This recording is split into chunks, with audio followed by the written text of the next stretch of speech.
You're listening to the Business Wealth Impact Podcast, your source for empowering information and cutting-edge ideas from the world's top minds. I'm your host, Jeanne Amlour, founder of seven-figure coaching company, Jeanne Amlour International. Join me on a journey to unleash your potential and create your highest success. Welcome to Business Wealth Impact. Welcome to Anmol Singh today, trader, investor, author of Prepping for Success, and he has a wonderful platform called Live Traders. Live Traders. Welcome, Anmol. Thanks for having me. Looking forward to chatting with you. Oh, I'm so excited because I'm an investor.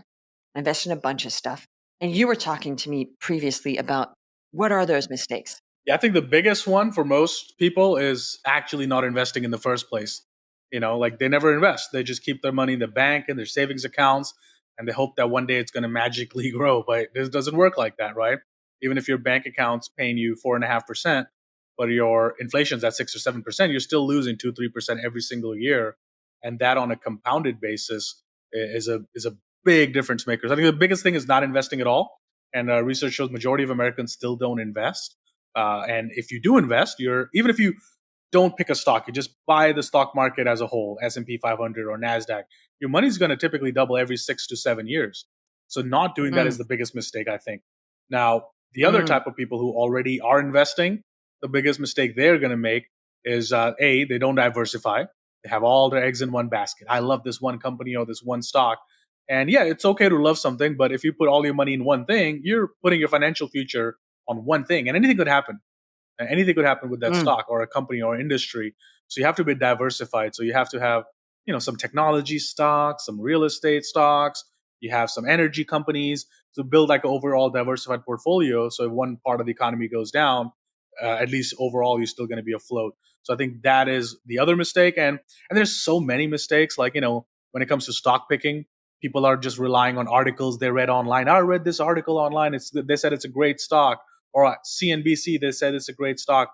But you don't know that 90% of the hedge fund managers actually underperform the market.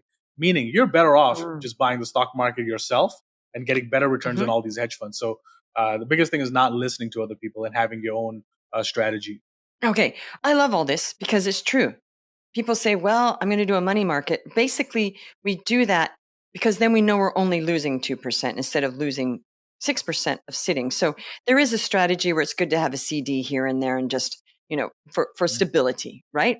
But people don't understand that inflation is going up, and keeping money in a bank, you're losing money every year for sure.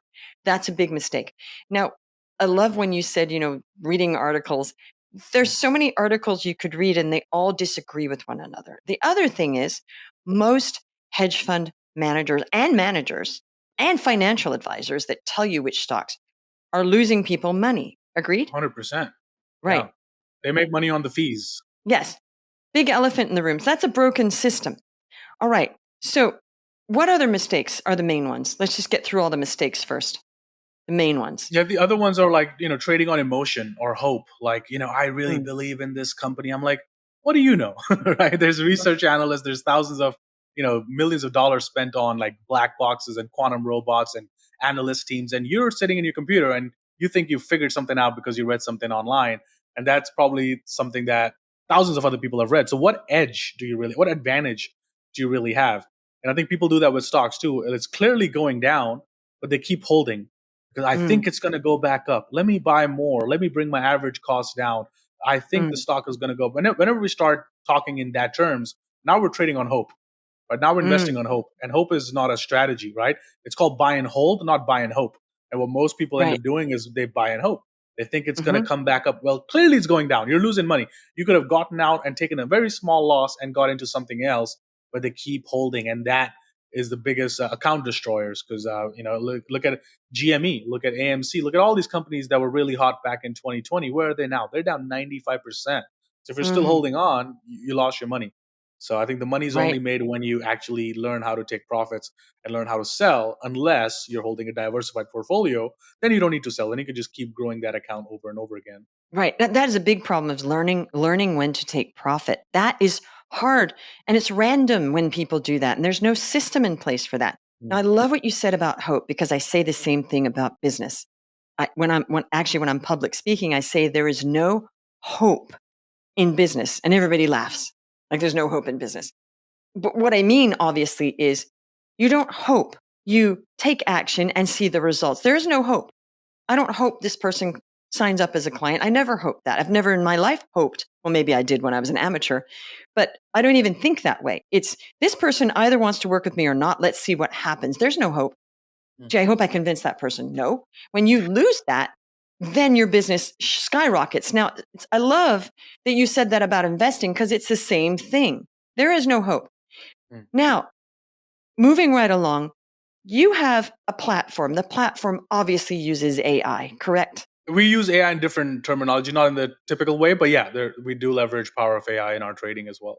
Because let's face it, AI is smarter than us now, right? Yep, AI is smarter at certain things, and certain things Mhm. that you still got to feed it the human input.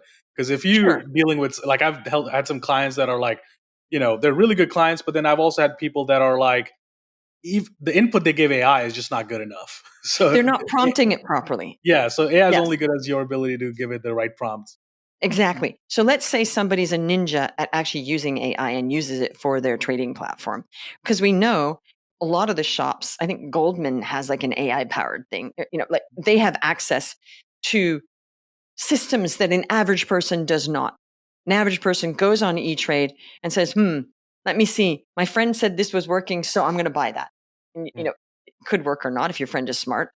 Or they're, looking at the latest reports of these people like Motley Fool or blah, blah, blah. Okay. So would you say it's important now to use AI properly to do the analysis at least? I think when it comes to trading for us, like we analyze first ourselves because first it's got to pass our manual checks, right? And once Hmm. we've done that, we could use AI to like kind of figure out, okay, the optimal entry and all of that stuff. I think it's really helpful for newer people starting out because the Hmm. newer people don't have that eye, right? They're not able to spot things, and the Yeah. AI can kind of show it to them. So it's really good for people starting out. But people who've been doing it for a while, I think our eye there's a certain element of intuition built into the markets as well, which AI Hmm. can't. AI is going to tell you what it sees, but then okay, but there's a war going on. That this is going on. The pattern might not work out exactly as it's showing. So I think the human Mm. element is really, really important still when it comes to trading. So AI is kind of like your call it the bionic trader. You merge Mm. yourself, your own ideal self, with your AI to get the Mhm. optimal results. But there's still a lot of manual input when it comes to the markets, at least for our style of trading. Okay, so I'm going to ask a question here, and it would be great if you could answer it. Okay. How much money have you made on the stock market? And I don't mean teaching it, I mean you as an investor. I've made about little high seven figures overall. Yeah. Okay, great. And you decided you're going to teach people how to do the same thing. Correct. Yeah, I got into Yeah. teaching because I was working for a prop firm. So a prop firm is where a company hires hundreds of traders, and the company gives them the traders the money, and then you're trading for the firm, and then they'll take a percentage of everything you made. So I did that for 5 years working for that company, and then eventually I was teaching all the new hires that they would bring, and that's how I got into coaching. So they brought Hmm. on 10 new traders the company hired. Now I'm responsible for coaching them into the company's trading system and how we do things here. That's how Hmm. I got into coaching. And then when they got bought out in 2015, that's when I said, I've saved up enough of my own money now that I don't need to give them 30% of everything I make. Mm. I don't need their money anymore. And that's kind of when I went off on my own and started my own business. Okay, so this is fascinating, your story. You came from India, right? Correct. Yeah. What's that story? How did you get over here? You had success over there at a very young age. Tell me your story of how all this happened. Yeah, I was 18 years old. I was like, okay, kind of felt like I didn't fit in. I was like trying to figure myself out, like a really shy, introverted kid. And I was like, Hmm. all right, I'm going to move out of the country and kind of reinvent myself, right? Nobody knows me in this country. I could be whoever I want to be. I went into London first. I did my university college degree there. Lived there for about 4 years from 2010 till about 2014. And in that college, in my first year of college, is when a friend of mine came to me and he's like, "Hey, do you know anything about the stock market?" I'm like, "No, not really, but I'm really curious. I want to learn." So we ended up starting the trading and investing club in our college, where there was none before. If you wanted to play Mm. soccer, there's a soccer club you can join. You want to play basketball, there's a basketball club. Anything you were interested in, there was a club. So we formed the trading and investing club, where a bunch of guys would just meet up once a week and we just Hmm. talk about maybe a book we read on the stock market, maybe something we watched, just trying to learn together. And that's the first year when I realized, okay, I'm really curious about this. And I think the biggest law of success is being curious about your craft. Because if you don't like learning about it, you're going to get bored. You're going to get burned out. But I really enjoyed, and being an introvert, me and the computer, we go back, right? And I can connect Mm. with that. I don't have to deal with office politics or people at the job. So I started reading and researching on the stock market, and then I started publishing a blog on my thoughts on the markets and on my research. Then I was contacted by Yahoo Finance and Motley Fool, all those websites. I wrote articles for them, and that's why I tell people, don't trust anything you're reading online. Probably written Because by a you wrote college it. student. Yeah, probably written by a college student that they freelance to, and now probably it's AI, right? Mm. So started there writing articles for those companies, and then eventually applied for a prop firm, got a gig there, and I started trading their money and did that for about till 2015. Worked Mhm. my way up in the company. I was trading $10+ million of their capital, and then that's when I saved up enough of my own money in 2015 when they got bought out. I called up my mentor, and I was like, "Hey, what are you doing? Are you joining the new company?" He's like, "I'm not sure." I'm like, "Why don't we just start our own thing?" So I teamed up with my mentor, and he became my business partner, and we had a great journey for 10 years. I just bought him out this year in January. Oh, well, congratulations. Okay, so I'm curious though. So you were doing this for a while, but weren't you already trading your own money on the side? No, from 2010, when I started trading, I lost money my whole first year, like when I was doing it by myself. Like I had Ah. no idea what I was doing. It was just Mm. basically gambling on the markets until I joined the company, the prop firm. That's when it changed. Because with Mhm. they're going to give you the strategy to follow. And it's also the accountability. Like when you're trading by yourself, how easy is it to make poor decisions and just close your laptop? Nobody will ever find out all the stupid mistakes Mm. you made. In a prop firm, there's nothing to hide. Like we do morning reviews, the company will do an afternoon review. How did you trade today? And then we also had loss limits. Like if I hit my loss limit for the day, my platform will automatically close. It will not let me trade. So that forced the risk management on me. And that's the Mm. biggest reason traders fail. They don't have any risk management. Whereas with a Mhm. company, if you hit your loss limit for the week, even if you hit on a Monday, you can't trade. Come Mm. back next week. You're not allowed to trade anymore. Come back with new Yeah, mindset. So it's sort of like people that go to a casino, they just keep putting it down. They should just walk away. exactly. And that's what 90% of people do when it comes to the markets. They They just just keep double doing it. up out of emotions. Okay. So Right. you lost when you first started before you worked for that firm. And then you, for all that time when you were working for them, you did not run your own money at all. No, just trading I was trading swing trading. I had investments. Like I would invest Uh, in a stock, buy and hold. But when it comes to trading in and out active, I did that for the oh, firm for the first 5 years. you did hold investments at that time, but you weren't doing day trading. Correct. No, day trading was only with the company, with the firm. And so your platform teaches day trading, correct? We do day trading as well as long term investing, swing trading Uh, through chart pattern. Because once you learn a chart pattern, it's the same whether you want to day trade or when you long term invest. If you're going uh, to long term invest, then you're going to look at a higher time frame chart, like a weekly or monthly chart, where mhm, each bar is like 1 month or 1 week. And if you're mhm, doing the day trading, you're going to look at the same exact pattern, but on a 1 minute chart where each new bar is every minute. mm. So the strategies are the same. It's just you vary the time frame. Right. Now, you told me something. How did you get to the States? You had had some success with some sort of franchise in England, didn't you? No, so when I finished my graduation in London, graduated 2014, and I was like, okay, I was already trading. I was already making money for the company remotely from it was a US based company. I was Mm, trading remotely for them. When I saved up enough money, I was like, I want to move to the US. It's always one of my goals. I had it up on my vision board, like New York City, skyline, all the things that I wanted. mhm, So I had it up there, and then the biggest reason for me to move was the time zone. Because in London, mm, I would trade from like noon till like 4 or 5 p.m. The whole day is gone. mhm. Like you can't do anything. It's kind of Right. a boring lifestyle. So I said it would be great if I can move to the U.S. and do it like normal people, like 9 to 12, and finish my workday. Right. So I wanted to move, but they wouldn't give me the visa just based on trading, because Hmm. their thing was like, hey, if you can trade online, you don't need to be in the U.S. Just do it from there. Right. I was like, man, I got to figure something out. So I saved up enough money and I bought a car franchise called it was a Meineke Car Care Center. I bought Hmm. a store. We hit $1 million in our first year of sales. So ran that, but that was a way for me to just get the visa. I hated the business. I wasn't passionate about it. I don't know nothing Mm. about cars, but I had to create at least employment for like 7 or 10 people, and Hmm. invest at least $500,000 to get that visa. So I Hmm. did that for about a year. I mean, I finally got my green card, and right before I got lucky, 2020, I sold the business and Hmm. just trading full time now and teaching and coaching. Okay, so I just learned something. You're saying that somebody from another country merely needs to put a $500,000 into a business, and after a year, they can get a green card over here.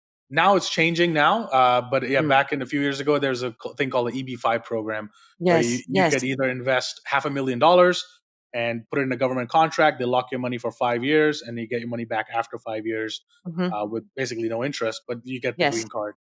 yes, The other way was you open up a business, physical business, employ at least 10 people, yes. at least 500,000 invested, and then you could get that visa. So I chose that route to do that. But it only took you a year? Yeah, it took me a year to get That's that. amazing. Yeah, the first year I came on an L1, which was like a work visa. Launched the Yes. business, started it, submitted a business plan. Then eventually, I did the EB5 program, and then put in the half Mhm. a million there to Mm. come the right way. Right, well, this is so much easier than us getting a golden visa in Europe. Yeah, now it's like was $5 million or something. Yeah, Realized they were so, like, easygoing.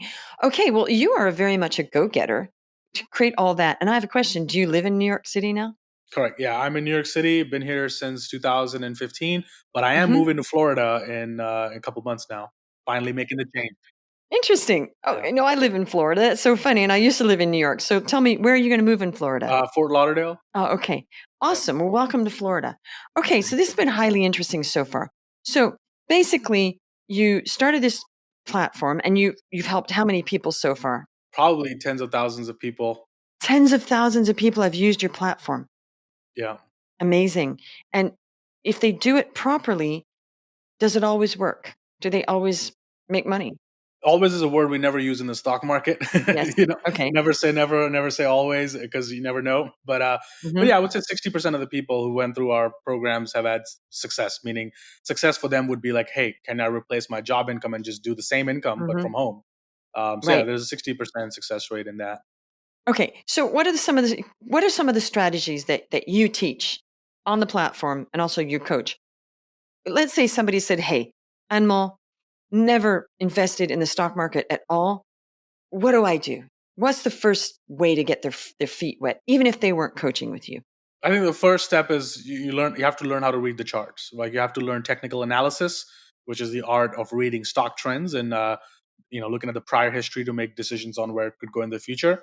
So that Hmm. is fundamental. Like without that, nothing else will work. You need to know how to read charts. You need to know how to know patterns, and then it comes the mindset piece because I can give you the best strategies in the world, but they're only as good as your ability to follow it and stick to it or Mm. execute on it. Because if I Hmm. give you a strategy, hey, hold the stock till $50, and then you sell it at $20, well, you just left $30 on the table. So I Hmm. think emotional control is key, and then also how you approach the markets, like how you think about them. Like I think about them as a casino. The only Hmm. difference is I am the casino rather than I'm the player. So then we run, using softwares and stuff, or you could even do it manually. We learn the chart pattern. We're like, okay, what did the chart pattern do over the last 100 times if I traded that? So then Hmm. I know the odds, right? Then I know, okay, if I take 100 of these trades, then let's say Hmm. 50 of them are going to be winners, 50 of them are going to be losers. Then I know, Mm. okay, if I just make sure my winners are twice the size of my losers, well, then Yes. I only need to be right 40% of the time to be profitable. So I could take 100 trades, lose on 60 of them, $1,000 each. I lost Hmm. 60,000. But on Hmm. 40 of them, if I make $2,000 each, I made 80,000. So net net, I'm going to Mm. make 20,000. So it's not about the next trade to make money on or the next investment or the next stock. It's of a sample size, a series of sample size, so that the odds, the data is on our favor, just like a casino. Right. No, it's the average working. So you need a certain number to work because people get too caught up in this is what I hear. Oh, I lost money on that investment. And I say, okay, but investors know that if they make a certain number of investments and they're winners, they're still winning. It's not winning them all. You can't win them all. Nobody wins You them all. you Like can't win them all, it's right? impossible. Yeah. It's impossible. So we have to know our numbers that we're good if 40% fail and the 60% merely double, we're still good, right? Yeah, Those absolutely. I are good mean, numbers. 40% failings, everybody has 50-50 odds. Like you could have a wall here, and let's yeah, say the wall has sticky notes of thousands of stocks, and you could throw a yes. dart.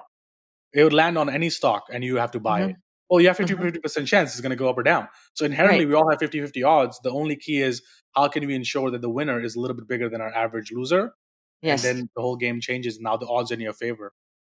Right. When you look at it that way, it's really not that hard. Yeah. Shouldn't be that hard.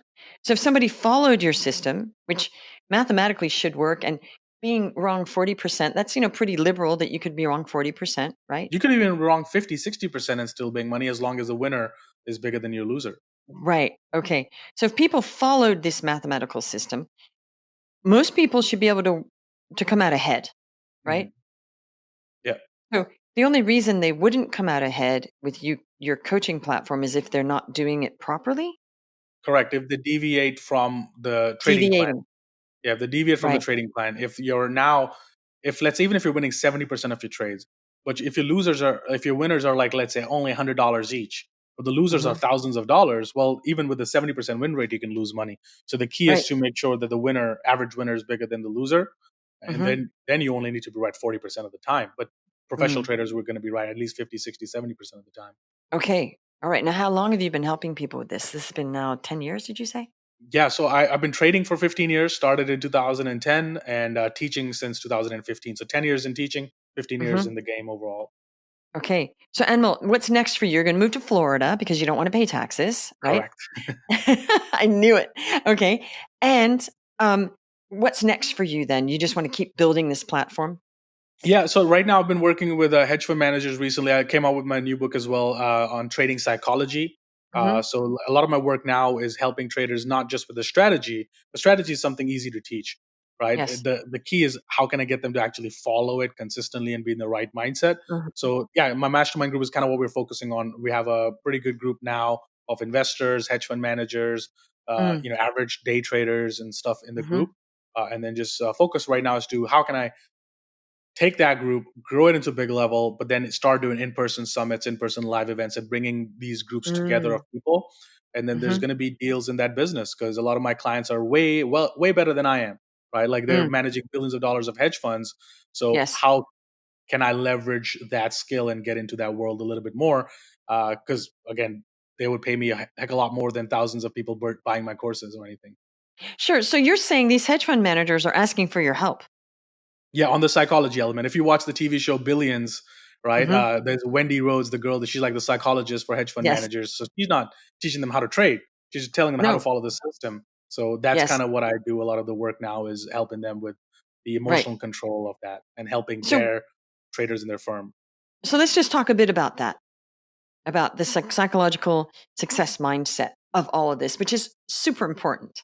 What's the secret sauce that you figured out? Secret sauce is so simple. It's like you got to be a person of integrity, right? You have to do what you said you're going to do and do it when you said you're going to do it. There's no if or but, whether you like it or don't like it. Like you got to do the right thing. You got to follow the system and you have to think like AI, right? So, Mm. like, if AI does something wrong or something doesn't work, AI doesn't go like, man, I'm just not a good trader anymore. I'm just going to double down. I'm going to risk more money. I got to make it all back on the last trade that I lost money on. That's how humans would think. AI is going to be like, okay, this didn't work. If this happens next time, we're going to do this. So we got to start thinking in that process orientated rather than Hmm. results orientated. So I think teaching people that and creating systems so that they're accurately tracking all of their trades, on a spreadsheet or in a software that gives us all the tracking data we need to show, okay, what's the Mm. win rate on this strategy? What's the loss Mm. rate? Like looking at it from a statistical approach, and then you being calm, level headed, very steady, not trading on emotion. I don't care if you love the company, you love the CEO, or you hate the CEO, right? I mean, Tesla is one of the stocks that have been super polarizing recently. And it's Yes. like people just take themselves out of the emotion and just trade what they see on the chart. Mm. Then you'd make a good amount of money. I mean, just we Eh, saw that was it last month when Tesla dropped and everybody's like, "Oh, Elon's going crazy." I'm like, "Well, this is a great buying opportunity to right into mhm. like a support level where it's going to bounce from." And I got a lot of hate on that on Twitter. And now look at the stock; it's like 50% higher than where it was last month. Mm. No, interesting because it's the same in business. I always say to people, I actually say to my clients, what if you were AI? What if you were a bot? The bot's not like, oh, gee, I didn't get that client, right? It's okay, I took actions. It didn't work. I'm just going to keep taking actions. We Yeah. need to get the emotions not only out of investing, but out of business. And I don't mean emotionless, like you don't think people, but Right. all of what you just said is exactly what I teach my clients about. And also tracking. Numbers don't lie. Yeah. Numbers don't lie. If you're getting, 4 sales calls and you're getting 10 sales calls and you're closing one, and you need 3 clients, well, you better get 30 sales calls down if you're Hmm. closing at such, that rate. So this has been interesting and so much, uh, you know, there is a parallel with investing Mm. and the mindset of investing of keep emotions out of it and follow the plan and the numbers. and don't get emotional about like, well, it's like when people buy a house. They can't just say, oh, I love the house. They have to see if there's mold in that house. They have to see if there's a problem with the house that is a bad investment, right? People do that a lot with houses. They're just like thing about purchasing, about trading, and about business is keep the emotions out of it and just stick to the numbers and do the work. Is that kind of what you're saying? Yeah, 100%. Because trading is a business, right? It's basically an entrepreneurial venture, like when you start trading. So the fundamentals are the same across the board. And I think that's why the success principles, the mindset pieces, they're across the board the same. Because Mm, just like in business, right? When you come from a job environment, you have your boss telling you what to do, right? And you mhm, go to school, your teachers are telling you what to do. Then you go to college, your professors are telling you what to do. Growing up, your parents are telling you what to do. And when you come to business, nobody's going to tell you what to do. You have to tell mm, yourself what to do the right thing is every single day. And trading's the same way. It's me and the computer. Like I'm the one pushing the button on the mouse, right? So it's mhm, just me and my decisions that I make. So how can we be robotically indifferent, as I say, and just take all the things as data and information to make better decisions rather than emotionally getting swayed? Because again, it's not about one client in business or one product, right? Or one offer. It's not about that. And same thing with trading. It's not about the one stock or that one trade. It's how do we do mm. in a series of trades? Yes. Yes. I love that. Robotic indifference, I think you said. Yes. And nobody wants to be robotically indifferent because there's all this talk about like emotions in our work. And I think that people have to understand we don't mean not be an emotional person in our lives, just about the business. Robotic indifference. We should coin that and put that on. Robotic indifference. We should put that on a post-it. We should put that on a bumper sticker. Robotic indifference. Okay, Emma, this has been really interesting. Thank you so much for turning up. So, what is one mindset or philosophy that you would like to leave people with? I would go back to the one I was just referring to, integrity. So doing the right thing, whether you feel like it or not, but doing the right thing because it's the right thing to do. So do it whether you feel like it or not. And I think living life with that, like honoring your word. When you say something, make sure Mm, you really mean it or don't say it. All right. So like if I and most people come to me and say they're like, but I'm a person of integrity. I'm like, really?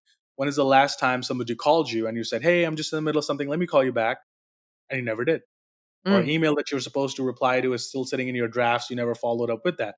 So there's a lack of integrity somewhere there in our life. So we need to look into that and create things in place to ensure that doesn't happen again. And that affects everything. Not only that affects your own self-confidence, because now your unconscious mind is like, okay, he says what he's going to do and he does it. That mhm, builds your self-confidence and the momentum and how you show up in business. But when you say something and you don't do it, well, then what happens? You beat yourself up about it. You feel low mm, self-confidence, low self-esteem. And then next time when you set a goal to do something, your unconscious mind will already give that voice. You're not going to do it. You're full of it, right? And mm, that also shows up with my team. So if my team tells me to do something, right? So I had a new marketing team and all of that in house now. So they're like, okay, we want this like to make this VSL or whatever. Can you send it by Monday? I'm like, great. Then mm. now they know for sure. They don't have to ask me again. They're going to get it by Monday. So Yes, now when I ask for them something, they know to deliver it on time too, because I lead by example. So integrity exactly. is the biggest piece of the puzzle. Right. Not about only big things. It's about everything you say you're going to do or you should be Everything. doing. Yeah. Everything. I agree.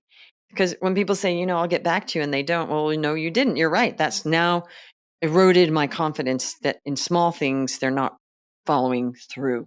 Okay, Anmol, thank you so much. We have a special bonus for you in the show notes, so go check those out. And please leave a 5-star review, and we'll see you on the next one. You're listening to the Business Wealth Impact Podcast, your source for empowering information and cutting-edge ideas from the world's top minds. I'm your host, Jeanne Amlour, founder of seven-figure coaching company, Jeanne Amlour International. Join me on a journey to unleash your potential and create your highest success. Welcome to Business Wealth Impact.